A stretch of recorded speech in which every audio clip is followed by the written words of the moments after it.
हमला हमर डोकरी दाई डोकरा बाबा दादी नानी मन कहानी कथा सुना सुना के बड़े भाई मन खेल खेल में खेला खेला के इटी पिटी रंग कौन से कलर इडिंग बिडिंग बटकी भाड़ा का नहीं सिखाई।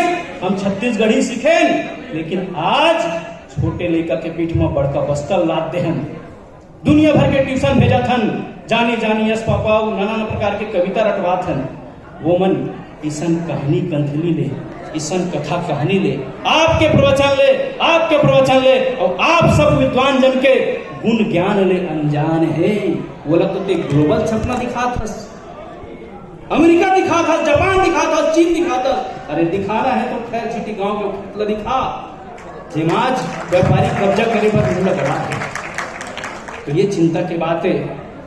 फिर संगवारी हो चिंतनीय तो है, और फिर मनखे कैसे बदल जाते ते समझ नहीं आए कि चिड़ै के पीला चिव चिव करते, चिड़ै के पीला होते थे चूच के थे, चिड़ै के पीला चिव चिव करते, कौआ के काव काव, गैया के बछरू हम्मा कही थे, हुड़रा के हाव हाव। फिर मंदरस कस गुरुतुर बोली, फिर मंदरस कस गुरुतुर बोली, बन बरसत हवे बोली, मोर छत्तीसगढ़ी हा बेटा बदल गे, बिसरात है भाखा बोली, मोर छत्तीसगढ़ी हा बेटा बदल गे, बिसरात है भाखा बोली। कहा बहुत कुछ पर